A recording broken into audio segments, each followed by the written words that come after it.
What would you do if a complete stranger walked out of a deadly blizzard, half frozen, bleeding, and barely standing, holding someone else's children against her chest like they were her own?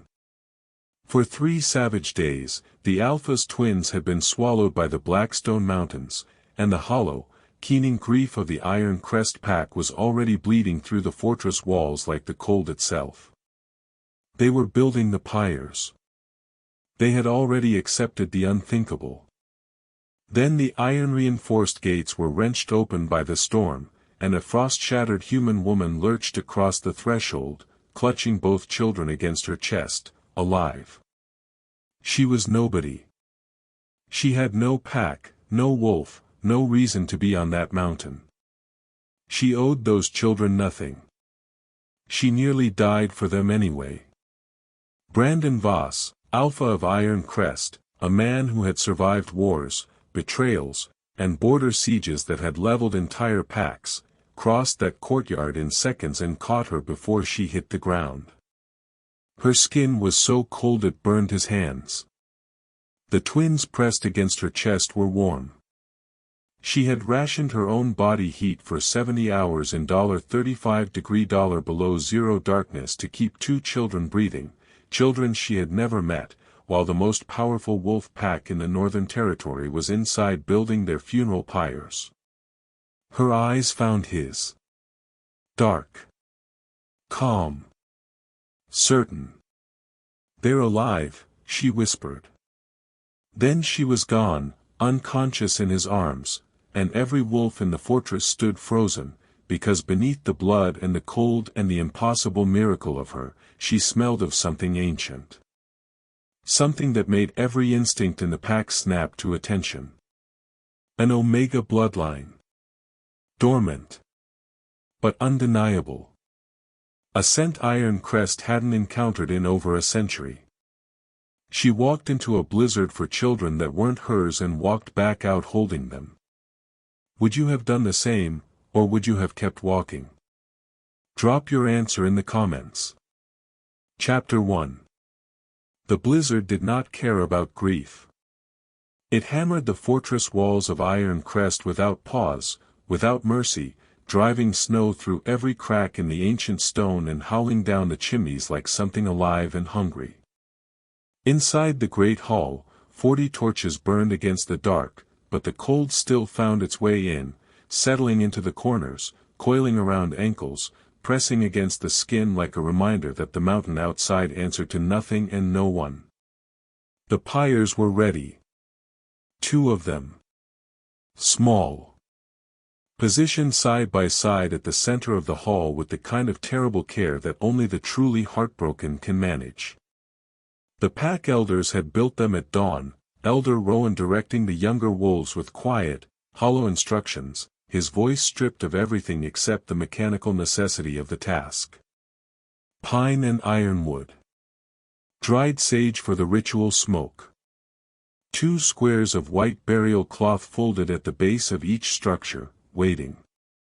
They were the right size for 4-year-olds. Brandon stood 3 feet from them and did not move. He had been standing there for the better part of an hour. His arms were at his sides, his jaw set so hard the muscle jumped visibly beneath the skin. He was still wearing his combat leathers from the last tracker deployment he'd led himself, 2 days ago, before the frostbite had forced even his best wolves back through the gates empty-handed. There was dried blood on his left forearm that no one had mentioned and he hadn't noticed. The elders circled him like wolves around a wound. Brandon. Elder Rowan's voice was careful. Practiced. The voice of a man who had delivered this particular kind of terrible counsel before. The pack needs to move through this. Every hour we delay the ritual, the grief compounds. You know this. Brandon said nothing. The trackers found nothing. The temperature has not risen above -30 in 70 hours. Rowan paused. There is no shame in. Don't. The word came out low and absolute, and Rowan stopped as though he'd walked into a wall. Silence reclaimed the hall. The torches guttered in a draft. Somewhere in the back of the room, a younger wolf shifted his weight and said nothing. Then Declan Frost stepped forward. He moved the way he always moved, measured, unhurried, with the particular confidence of a man who had learned long ago that stillness read as strength. He stopped just beside Brandon's shoulder, close enough to speak without being heard by the room, and his voice when it came was low and even and warm with the practiced weight of loyalty. "They would want you to lead," Declan said quietly. "That's all this is. You lighting that torch isn't giving up on them. It's choosing your pack. A beat. Let me stand with you when you do it." Brandon stared at the unlit pyres. Declan Frost waited, patient, composed, and already lying through every word. Chapter 2. The torch was in Brandon's hand. He didn't remember picking it up. One of the elders must have placed it there, an act of quiet momentum, the kind designed to move a grieving man forward by degrees until the decision had already been made for him. The flame trembled in the draft. The pyres waited. Declan stood at his shoulder like a shadow that had learned to breathe. Brandon's fingers tightened around the handle. And then the gates exploded open. Not gradually. Not with warning. The iron bar across the fortress entrance, 4 inches of solid forged steel that took 2 wolves to lift, shrieked against its brackets and gave way, and both doors swung wide into the courtyard with a concussive boom that shook the torches on every wall. The blizzard poured through the opening like it had been waiting. Snow and wind and a cold so savage it hit the assembled wolves like a physical blow, and every one of them spun toward the entrance with their hands going to weapons they hadn't needed to draw in days. What came through the doors stopped every hand. She was barely standing. That was the first thing, the way she moved, or tried to move, one foot dragging slightly, her whole body operating on something beyond physical reserve, something that had no biological name. She was frost-burned across both cheekbones, the skin there an angry, damaged red against the white that coated her hair, her shoulders, the roughly wrapped fur across her chest. Her temple was bleeding, a dark, half-frozen trail that had tracked down the side of her face and stopped somewhere near her jaw. Her clothing was wrong for the mountain, half of it missing, replaced by strips of rough material wound tight across her torso in a configuration that was not random. It was deliberate. Practiced. The wrapping of someone who knew exactly what she was doing. Because inside it, pressed against her chest and the heat she had no right to still be producing, were the twins. Eli and Sarah. Both of them. Small faces slack and still, tucked against her like she had built herself into a shelter around them, which, Brandon would later understand, was exactly what she had done. The courtyard did not breathe. Brandon moved.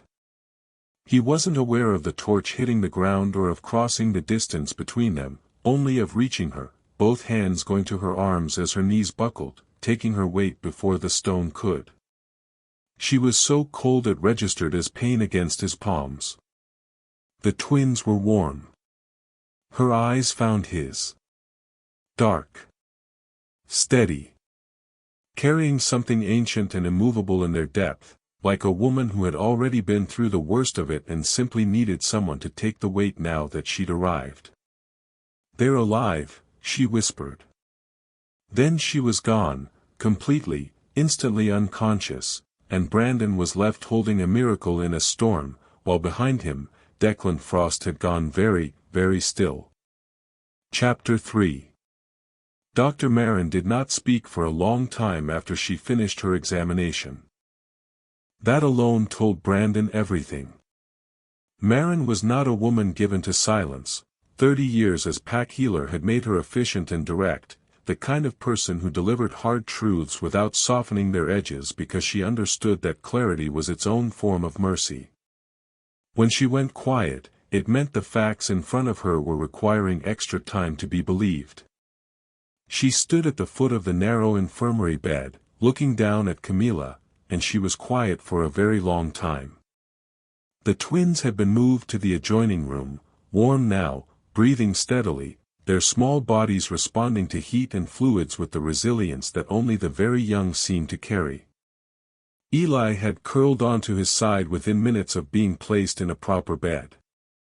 Sarah had not yet woken, but her pulse was strong and her color was returning, and Marin had declared them both, in her clipped professional shorthand, out of immediate danger.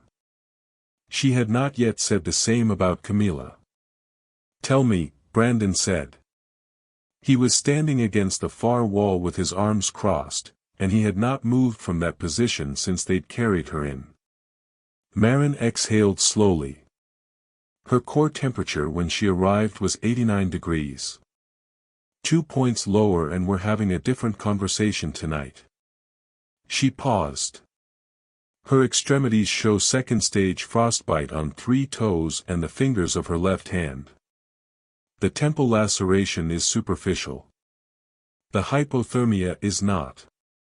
Another pause, heavier than the last. She has stress fractures in 2 ribs. Consistent with, Marin stopped.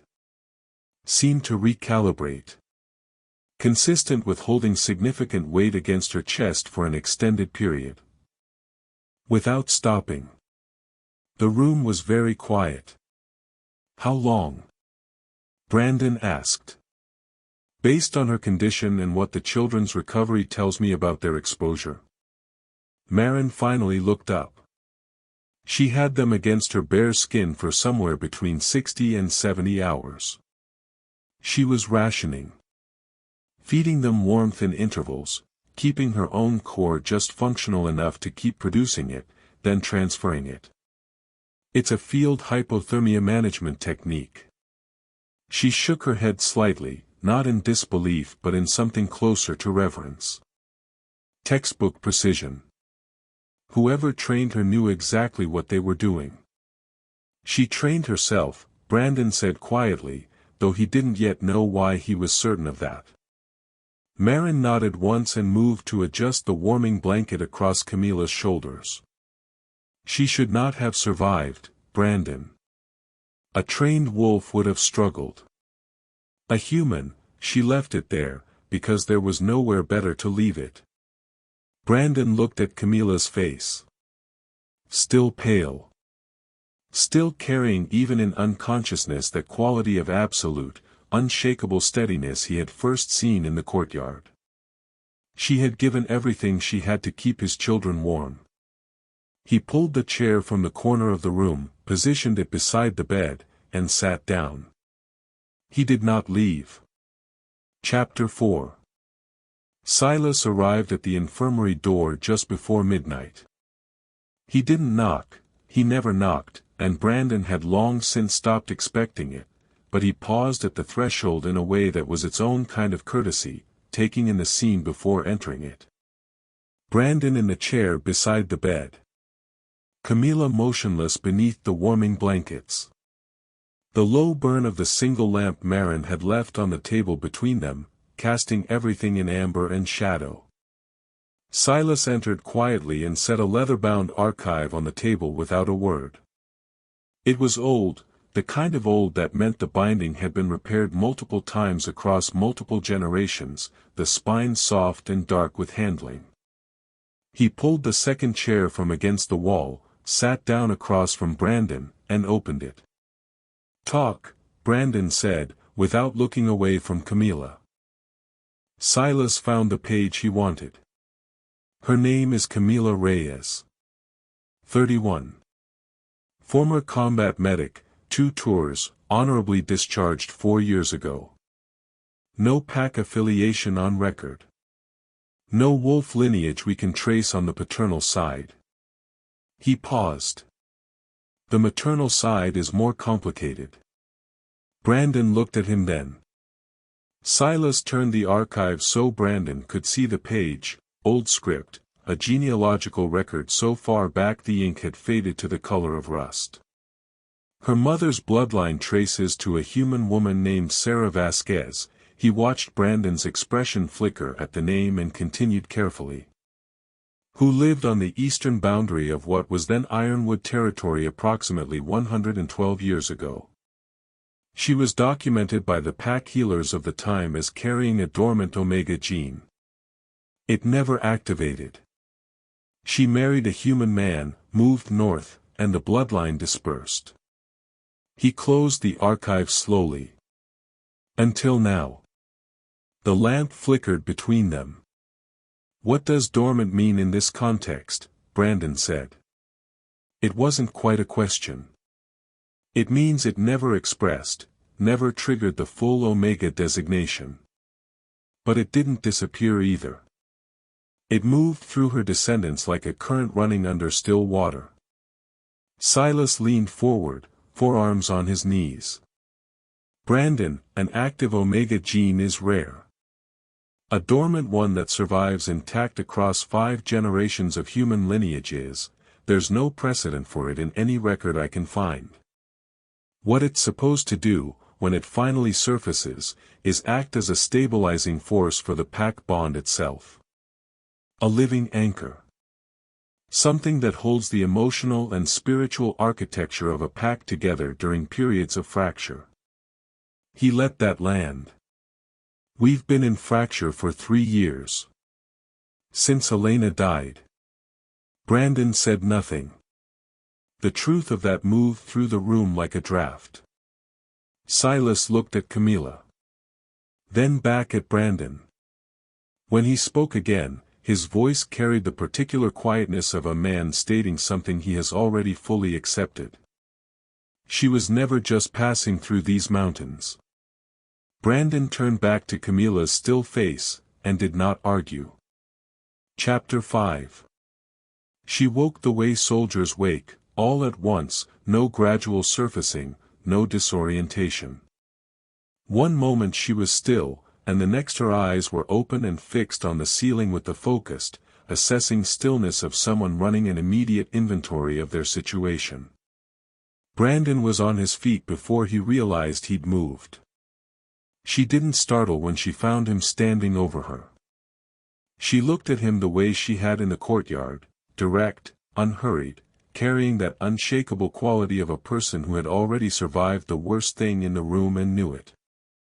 Her gaze moved from his face to the window, calculating the light. Then to the door. Then back to him. "The children," she said. Her voice was rough with cold and exhaustion but completely level. "Recovering," he said. "Both of them. Sarah woke an hour ago. Eli hasn't stopped eating since dawn." Something moved across her face, not relief exactly, more like the quiet release of a tension she had been holding so long it had become structural. She exhaled once, slowly, and then she pushed herself upright against the headboard with the careful, deliberate movements of someone cataloging pain as information rather than experience. "I need to tell you what happened," she said. "I know," Brandon said. He sat back down. "Take your time." She shook her head slightly. "I don't need time. I need you to listen carefully." He folded his hands and listened. She had been 3 days into a solo traverse of the Blackstone Ridge, a route she had run twice before, documented and mapped, when the blizzard changed the mountain faster than her forecast models predicted.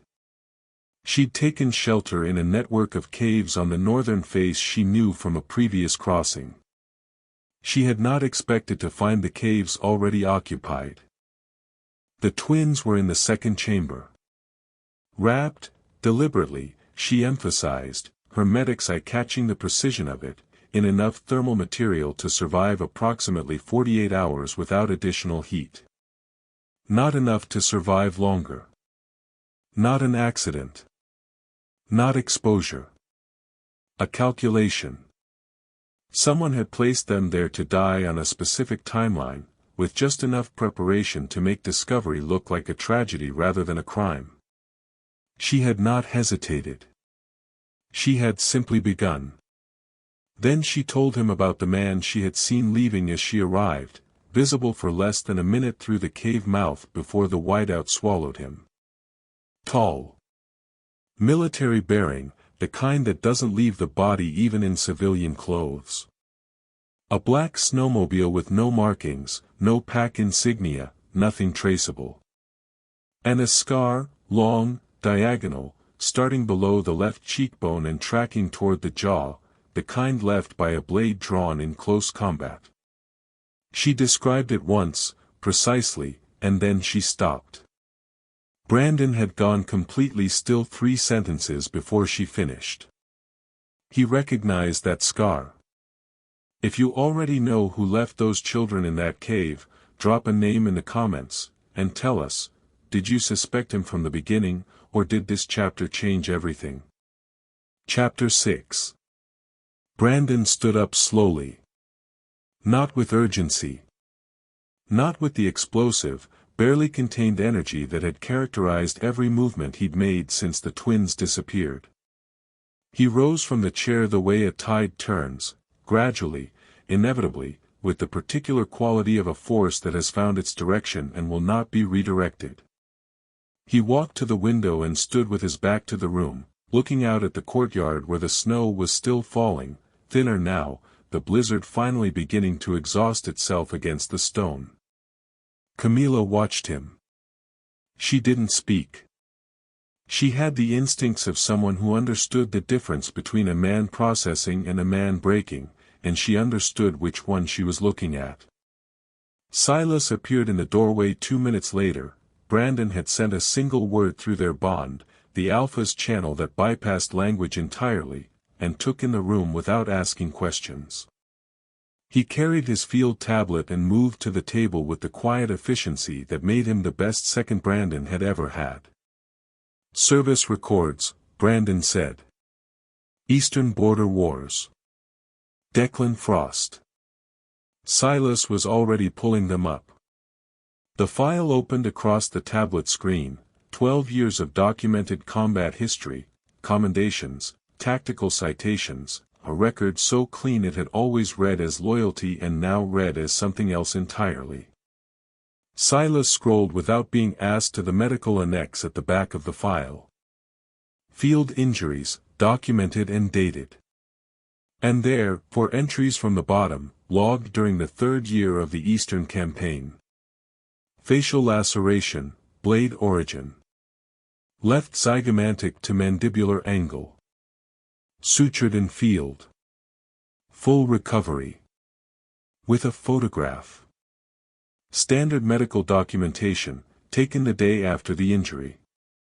Declan Frost, younger, sitting in a field medical tent with fresh sutures tracking in a long diagonal line from below his left cheekbone down toward his jaw.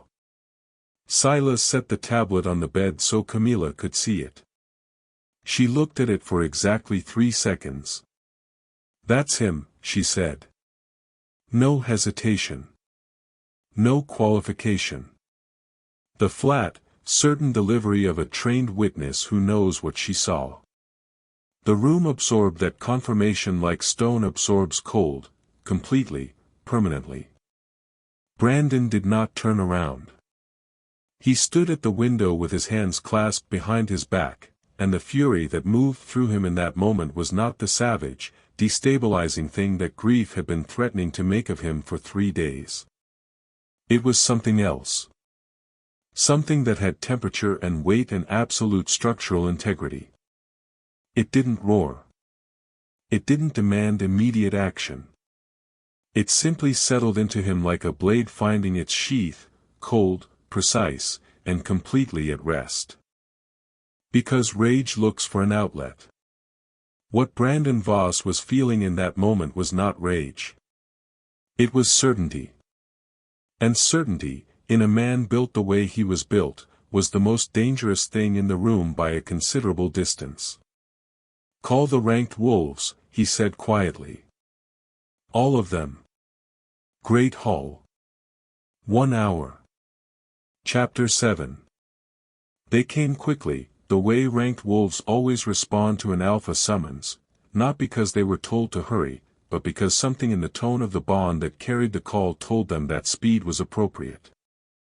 Within 40 minutes, every ranked member of the Iron Crest Pack was assembled in the Great Hall. Enforcers, lieutenants, sector leads, elder council. 43 wolves standing in a rough crescent across the stone floor, the unlit pyres still occupying the center of the room like an accusation neither Brandon nor anyone else had yet addressed. Declan Frost stood near the front. Arms loose at his sides, expression measured and attentive. The picture of a loyal commander answering his alpha's call. Brandon walked in without ceremony. No entrance, no acknowledgement of the assembly, no pause at the threshold.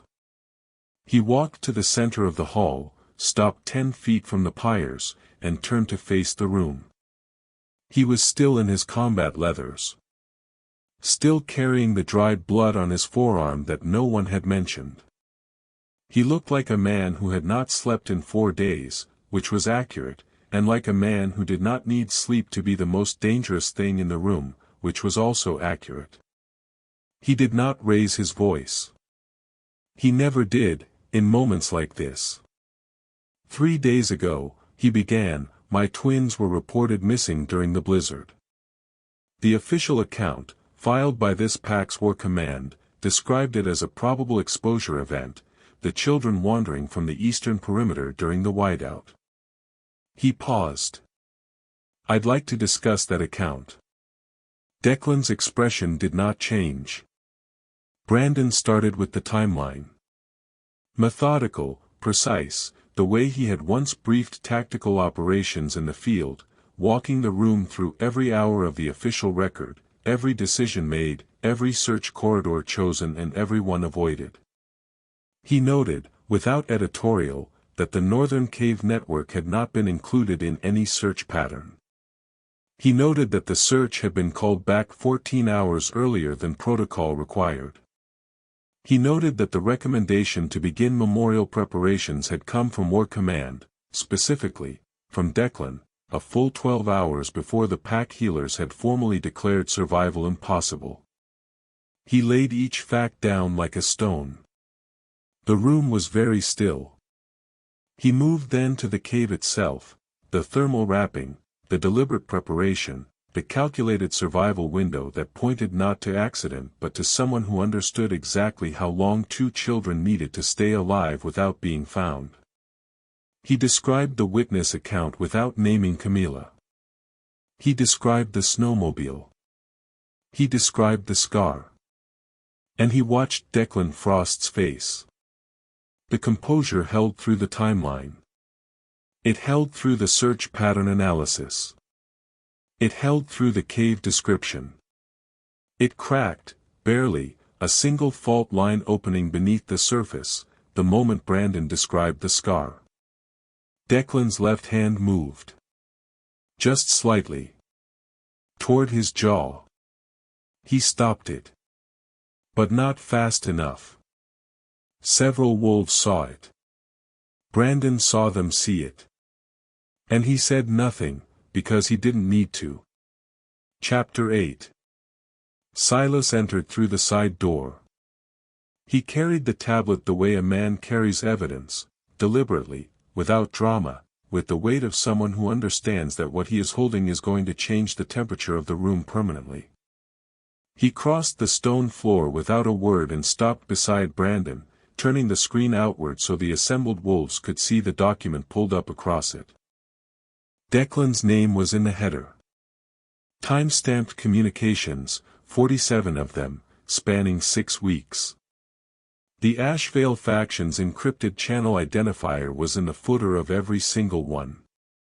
Silas spoke for exactly 90 seconds. He outlined the negotiation, the initial contact, the terms discussed, the final arrangement. The Alpha-born heirs of Iron Crest, delivered alive to the Ashvale faction's eastern operatives, in exchange for territorial dominion over 3 contested border sectors and a sum that would have made Declan Frost one of the wealthiest wolves in the Northern Hemisphere. He cited 3 messages by timestamp. He did not editorialize. He did not need to. The room erupted. Not in chaos, in the particular volcanic way of wolves who have just had their most fundamental laws violated in front of them, voices breaking over each other, the collective bond of the pack surging with something that had no clean name but lived between outrage and grief. Two lieutenants nearest Declan had already moved half a step inward before Brandon raised one hand and stilled them. Declan moved first. Later, the wolves who were there would say it was the moment he understood there was no version of this he survived politically, and that something in him chose the physical over the shameful. He crossed the distance to Brandon in 3 strides, fast and low the way trained fighters move, and the hall contracted around the collision of them. The fight was not long. Brandon had been waiting for it with the patience of a man who had already decided every variable. He took the first strike, absorbed it, and used Declan's momentum to drive him sideways into the stone floor with a force that cracked the air in the hall like a thunderclap. What followed was brief and absolute and deeply, deliberately controlled. Brandon was not fighting in anger, which made him significantly more efficient than a man who was. He pinned Declan in the dominant submission hold that in wolf law meant one specific thing, the formal, witnessed severance of rank and bond. He held it until the pack felt it. Until the connection that tied Declan Frost to Iron Crest and to his own wolf nature frayed and then snapped entirely, a psychic shockwave that rolled through every wolf in the hall and left several of them gripping the nearest surface. Declan went limp beneath him. Not unconscious. Something worse, emptied. The northern human authorities arrived within the hour. Someone had called them before the hall was even assembled, because Brandon Voss had planned every step of this before he ever walked through the door. Declan was taken out in chains, stripped of his rank insignia in front of the pack, his wolf name revoked in a formal declaration that Elder Rowan read from the old text with hands that did not shake.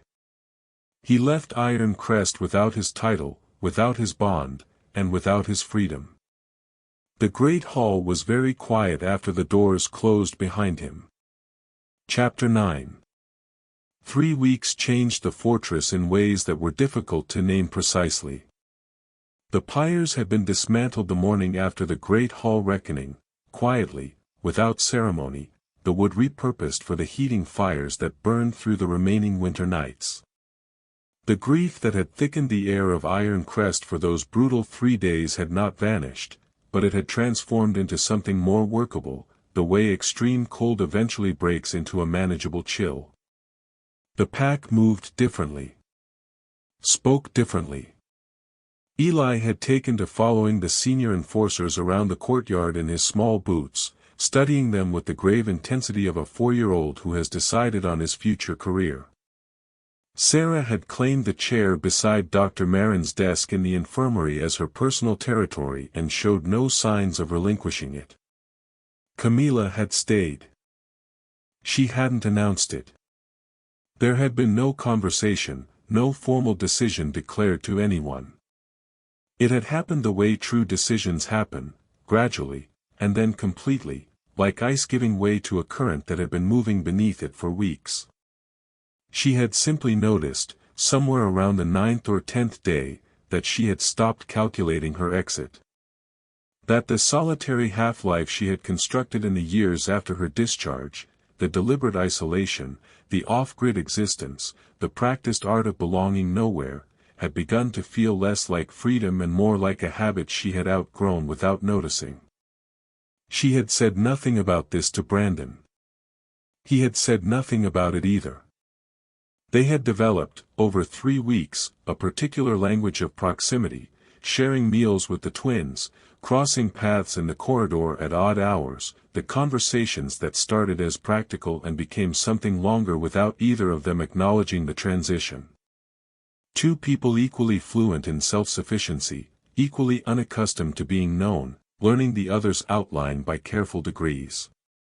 She was in the courtyard when the bond closed.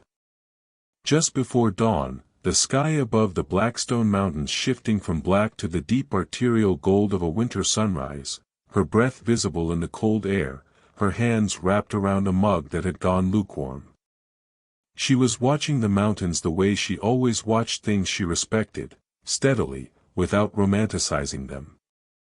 She heard him cross the courtyard behind her and did not turn around. He stopped beside her. Said nothing. Looked at the same mountains. The silence between them was not empty.